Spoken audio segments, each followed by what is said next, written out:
கும்பராசியை பொறுத்தவரை குழந்தை பிராப்தி ஏற்படக்கூடிய வாய்ப்பு உண்டு. உங்களுடைய புகழ் அந்தஸ்து கௌரவம் இருக்கக்கூடிய அதிகமாகக்கூடிய வாய்ப்புகள் உண்டு.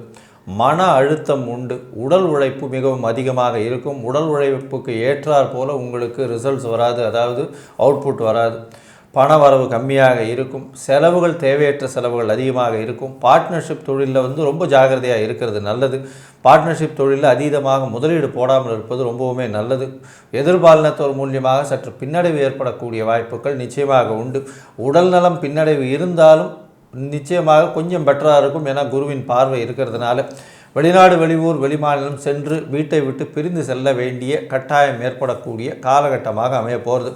இதை தவிர உங்களுடைய ராசிக்கு பார்த்தீங்கன்னா 4-9 அதிபதினு சொல்லக்கூடிய சுக்கிரனும் சரி, 5-8 அதிபதியான புதனும் சரி உங்களுடைய ராசிக்கே வராங்க. அதாவது ஒரு 20 நாள் கழித்து உங்களுடைய ராசியிலேயே இருக்கிறதுனால ஒரு பெரிய மாற்றங்கள் இருக்கக்கூடிய வாய்ப்பு, புதிய வேலை கிடைக்கக்கூடிய வாய்ப்பு, வெளிநாடு போயிட்டு வரக்கூடிய வாய்ப்பு, திடீர் பணவரவு வரக்கூடிய வாய்ப்பு எல்லாமே இருக்கும். இருந்தாலும் 7.5 சனியின் ஜென்ம சனி போயின்னு இருக்கிறதுனால உடல் நலத்தில் சற்று பின்னடைவும், மனசில் கிளேசமும், தீர்க்கமான முடிவு எடுக்க முடியாமையும், தேவையற்ற சலனங்களும், அதை தவிர உடல் உழைப்பு அதிகமாகவும் மன அழுத்தம் உண்டாகக்கூடிய காலகட்டமாக அமையும்.